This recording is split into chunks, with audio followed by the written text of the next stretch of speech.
पकौड़े तो आपने बहुत बार बनाए होंगे, खाए होंगे, लेकिन आज हम बनाने वाले हैं बहुत ही ज़्यादा क्रंची, क्रिस्पी और साथ ही साथ अंदर से मेल्ट इन माउथ चीज़ी चीज़ी ये पकौड़े की रेसिपी आपने शायद ही अभी तक बनाई होगी। अगर नहीं बनाई है ना तो प्लीज़ इस रेसिपी को ज़रूर ट्राई करें और जब भी आप इस रेसिपी को बनाएं तो कमेंट बॉक्स में मुझे ज़रूर शेयर करें कि कैसे बने हैं। तो चलिए, हेलो एवरीवन, ज्योति किचन स्टोर में आप सभी का एक बार फिर से नई रेसिपी के साथ बहुत बहुत स्वागत है।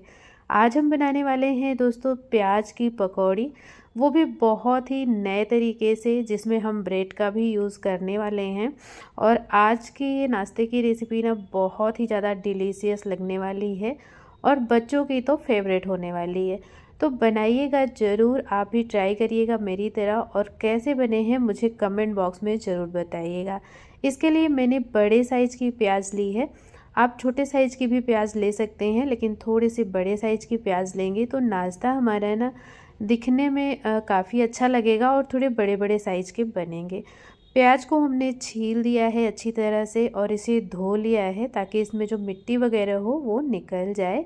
छीलने के बाद में ऊपर और नीचे के साइड से थोड़ा थोड़ा देखिए इस तरह से स्लाइस आपको कट कर देना है और बिल्कुल सेंटर से नाइफ़ की हेल्प से आपको 2 पार्ट में प्याज को कर लेना है। इस तरह से आप अगर कट करेंगे तो नाश्ता बढ़िया बनेगा। अगर आप 2 से 3 पार्ट कर देंगे तो नाश्ता थोड़ा-सा पतला-पतला दिखने में लगेगा। और अगर बहुत ज़्यादा बड़ी प्याज़ हो तो आप 3 पार्ट में भी कर सकते हैं। वैसे आप नॉर्मली देखिए इस तरह से 2 पार्ट में ही करिएगा। आज के नाश्ते में हम ना तो बेसन का यूज़ करेंगे ना मैदे का यूज़ करेंगे। आज हम इसे बनाएंगे गेहूं के आटे के साथ में, जिससे ये काफ़ी ज़्यादा हेल्दी भी बनकर तैयार होगा।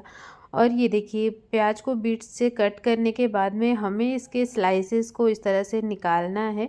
एक एक स्लाइस को आप आराम से निकालिएगा, तोड़िएगा नहीं। अगर जो स्लाइस टूट जाएगी उसका रास्ता हम नहीं बनाएंगे, उसे हम बाद में यूज़ कर लेंगे, लेकिन नाश्ते में उसका यूज़ नहीं करेंगे। तो यहाँ पर देखिए जो बीच का पार्ट निकलेगा इसे हम सब्ज़ी वगैरह में भी डाल सकते हैं। वैसे तो मैं अभी आगे रेसिपी में ही इसका यूज़ करने वाली हूँ और आप चाहें तो इसे सब्ज़ी वगैरह में भी यूज कर सकते हैं, जो इसके बीच का पार्ट होगा, क्योंकि बहुत ज़्यादा छोटे पार्ट हमें नहीं लेने हैं। किनारे के ही 4 से 5 स्लाइसेस हमें ले लेनी है। बाकी के स्लाइसेस का यूज़ हम अदर रेसिपीज़ में कर सकते हैं और इस रेसिपी में भी हमें प्याज की ज़रूरत होगी, तो मैं इसी प्याज का यूज़ कर लूँगी जो इनके सेंटर में निकल कर बचा हुआ है। और ये देखिए इस तरह से रिंग्स हमें मिल जाएंगी, बड़े बड़े रिंग्स की ज़रूरत होगी हमें। और ढेर सारा देखिए 3 प्याज में ही हमारा नाश्ता बनकर तैयार होगा। चलिए दोस्तों, प्याज को तो हमने काट लिया है, तैयार कर लिया है और सभी रिंग्स को मैंने यहाँ पर एक बर्तन में ट्रांसफ़र कर लिया है। इसका यूज़ हमें बाद में करना पड़ेगा, तब तक हम बाकी की प्रिपरेशन कर लेंगे। और ये जो सेंटर का प्याज हमने नहीं यूज़ किया था रिंग्स में, इसे हम क्या करेंगे, बिल्कुल बारीक बारीक काट लेंगे और आज की ही रेसिपी में हम इसका यूज़ करने वाले हैं। इसी के साथ में ही आप शिमला मिर्च भी बिल्कुल बारीक बारीक काट कर डाल सकते हैं, या फिर गाजर हो आपके पास तो उसे भी ग्रेट करके आप इसमें यूज़ कर सकते हैं। प्याज के जो ऊपर का वाइट वाला पार्ट होता है, जहाँ से सारी पंखुड़ियाँ, जहाँ से सारे लेयर्स जुड़े होते हैं, वो पार्ट हमें यूज़ में नहीं लेना होता है, तो उसे मैंने निकाल दिया है। और यहाँ पर मैंने लिया है 2 से 3 उबले हुए आलू, जिसे मैंने ग्रेट कर लिया है। पूरे प्याज को इसी में डाल दिया है और साथ ही इसमें मैंने 1 हरी मिर्च डाली है, ढेर सारा हरा धनिया। हरी मिर्च आप अपने अकॉर्डिंग एडजस्ट कर सकते हैं, जैसे आपको तीखा कम ज़्यादा पसंद हो। कलर के लिए मैंने इसमें कश्मीरी लाल मिर्च डाली है पाउडर, और साथ ही थोड़ा सा मैंने इसमें हल्दी पाउडर डाला है, धनिया पाउडर और नमक। मसाले आप अपने अकॉर्डिंग डाल सकते हैं, कम ज़्यादा जैसे आपको पसंद हो। थोड़ा सा मैंने इसमें 1 चम्मच के करीब अदरक लहसुन का पेस्ट ऐड किया है। इससे जो हमारी स्टफिंग होगी इसमें फ्लेवर बहुत ही बढ़िया आएगा। तो आप स्किप भी कर सकते हैं, लेकिन अगर आपके पास हो तो आप ज़रूर डालें, ना हो तो आप अदरक को ग्रेट करके डाल दें। और साथ ही लहसुन को भी हमें ग्रेट करके इसमें डाल देना है। सभी चीज़ों को हमें आलू के साथ अच्छी तरह से मिक्स कर लेना है, जिससे हमारी फ्लेवरफुल स्टफिंग बनकर तैयार हो। आप चाहें तो इसमें थोड़ा सा मैगी मसाला भी इस स्टेज पर डाल सकते हैं, क्योंकि जो मैगी मसाला होता है उससे फ्लेवर काफ़ी ज़्यादा बढ़ जाता है। मैंने यूज़ नहीं किया है, आप चाहें तो डाल सकते हैं। और ये देखिए बहुत ही बढ़िया सा हमारा आलू का मसाला बनकर तैयार है। वापस से मैंने लिया है एक मिक्सिंग बाउल और उसी में मैंने 1 कप गेहूं का आटा डाला हुआ है और इसमें हमने कलर के लिए थोड़ी सी हल्दी पाउडर डाल दी है और साथ ही थोड़ा सा लाल मिर्च पाउडर तीखे के लिए डाला हुआ है। इसमें हमें मिर्ची काट कर नहीं डालना है और नमक डाल देना है, साथ ही ढेर सारा हरा धनिया। पानी डालकर आप इसका बिल्कुल पतला बैटर तैयार करिएगा, जैसे हमें कोटिंग के लिए स्लरी चाहिए होती है वैसे ही बनानी है। गेहूं के आटे में पानी थोड़ा सा ज़्यादा लगता है, लेकिन आप थोड़ा थोड़ा पानी करके थोड़ा थोड़ा डालिएगा, जिससे हमें एकदम लम्स फ्री और स्मूथ बैटर मिले। और आपको ध्यान रखना है कि पानी थोड़ा थोड़ा ही डालना है, इकट्ठे डाल देंगे तो गेहूं के आटे में बहुत ज़्यादा लम्स पड़ जाएंगे, जिससे आपकी स्लरी एकदम बढ़िया सी स्मूथ तैयार नहीं होगी। इसकी जगह पर आप मैदे की स्लरी या फिर कॉर्नफ्लावर की स्लरी या फिर आप बेसन का घोल भी आप तैयार कर सकते हैं, रेडी कर सकते हैं।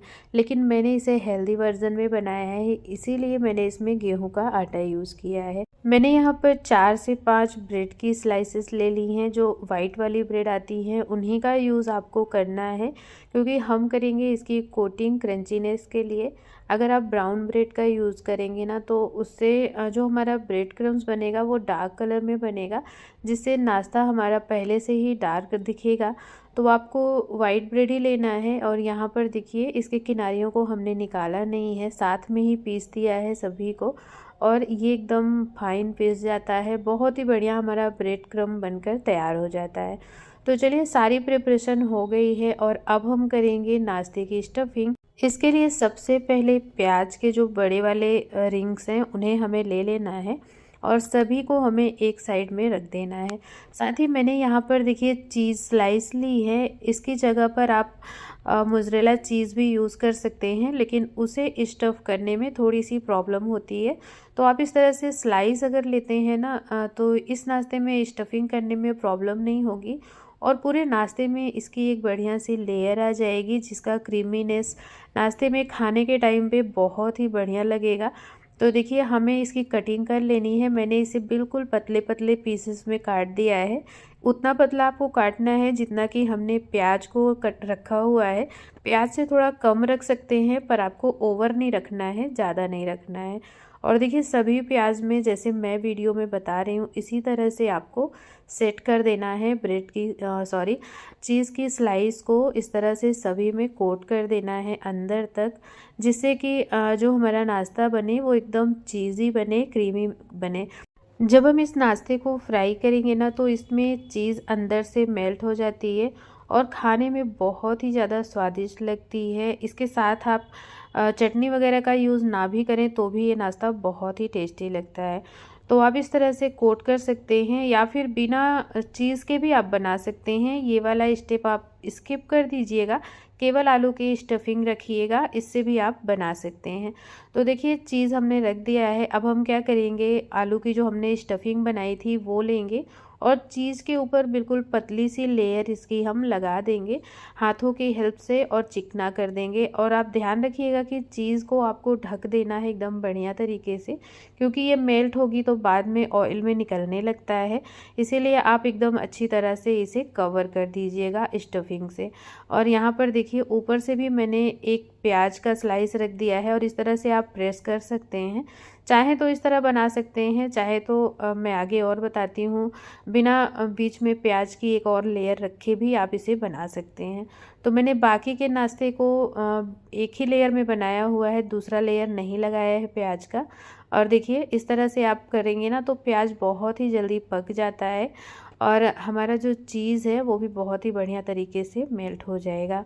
तो आज की रेसिपी आप कहाँ से देख रहे हैं, अपना और अपने शहर का नाम प्लीज़ मुझे मेंशन ज़रूर करिएगा और मेरी वीडियोस आप लोग को कैसी लगती हैं वो भी मुझे कमेंट बॉक्स में ज़रूर बताइएगा। और हर रोज़ ऐसी ही रेसिपी देखने के लिए चैनल को सब्सक्राइब ज़रूर कर लीजिएगा, जिससे आप लोग को सबसे पहले नोटिफिकेशन जाए और जैसे ही मैं वीडियो अपलोड करूं तो आप भी इन्हें देखें और ट्राई करें अपने घर में नया नया। अगर घर में बच्चे हैं तो बच्चे बाहर की चीज़ें खाना पसंद करते हैं, तो आप इस तरह से कुछ अगर अलग बना कर देते हैं, चीज़ें वही रहती हैं, बस हम उसे बनाने का तरीका थोड़ा सा अलग कर देते हैं, चेंज कर देते हैं, तो उससे जो भी नाश्ता है हमारा अट्रैक्टिव लगने लगता है, जो बच्चों को बहुत ज़्यादा पसंद आता है।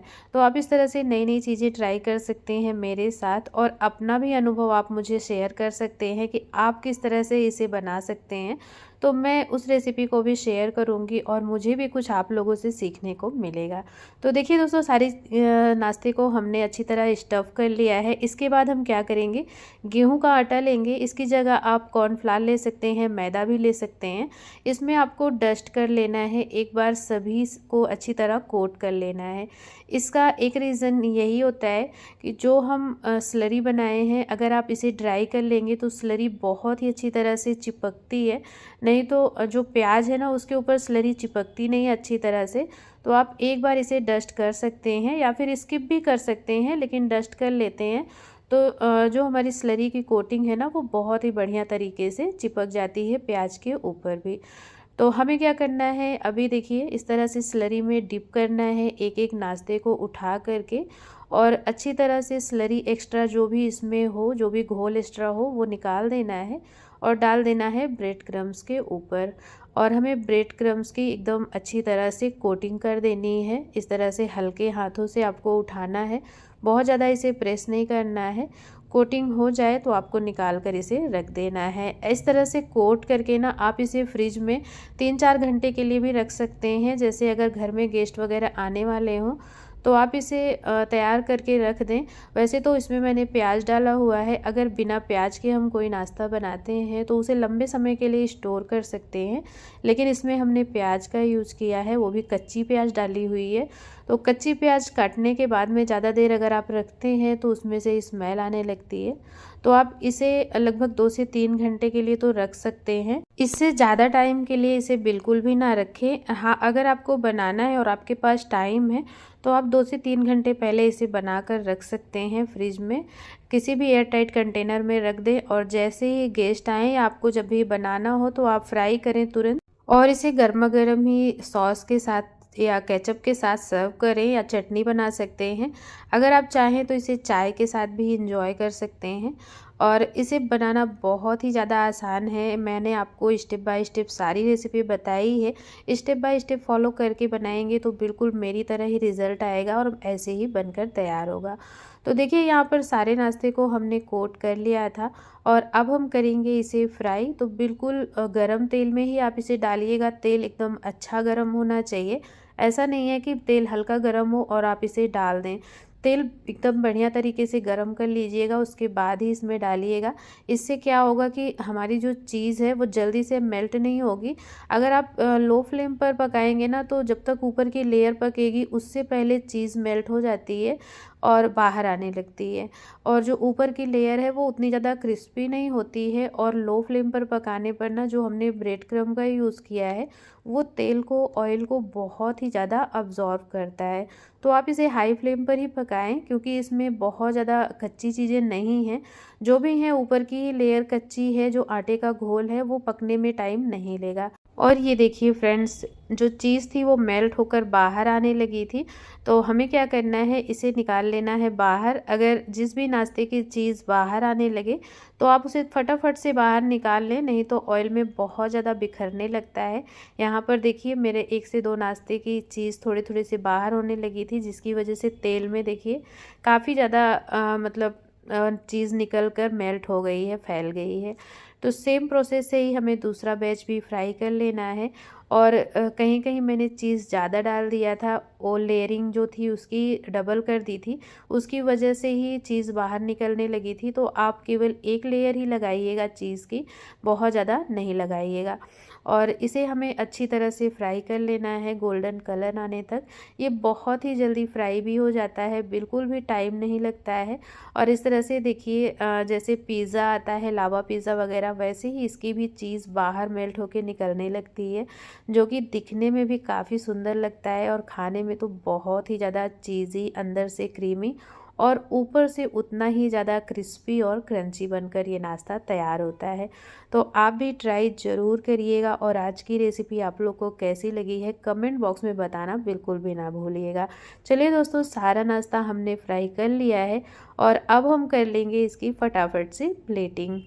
तो आज मैंने इसे टोमेटो केचप के साथ ही सर्व किया है। आप इसकी जगह पर चटनी वगैरह भी रख सकते हैं या फिर पिज़्ज़ा सॉस भी थोड़ा सा आप स्प्रिंकल इसके ऊपर लगा सकते हैं। जब भी बच्चों को दें तो ऊपर से हल्का सा चटनी केचप या फिर जैसे डोनट में चॉकलेट लगी होती है ना, वैसे ही आप लगा सकते हैं इसके ऊपर पिज़्ज़ा सॉस वगैरह, और थोड़ा सा ऑरिगेनो और चिली फ्लेक्स वगैरह स्प्रिंकल करके आप इसे सर्व कर सकते हैं। और ये देखिए मैं आपको तोड़ कर दिखाती हूँ। देखिए फ्रेंड्स, चीज़ कितनी अच्छी तरह से मेल्ट हो गई है पूरा अंदर तक और पूरे नाश्ते में स्प्रेड हो गई है।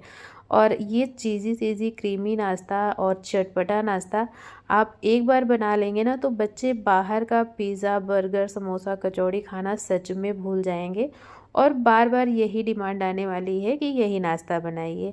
तो आज की रेसिपी आप कहाँ से देख रहे हैं बताइएगा ज़रूर। अगर अभी तक आपने चैनल को सब्सक्राइब नहीं किया है तो जल्दी जल्दी से सब्सक्राइब कर लीजिए, और अगर वीडियो को फेसबुक पेज पर देख रहे हो तो प्लीज़ मेरे पेज को फॉलो कर लीजिएगा, और मुझे आप लोग इंस्टाग्राम पर भी सपोर्ट कर सकते हैं।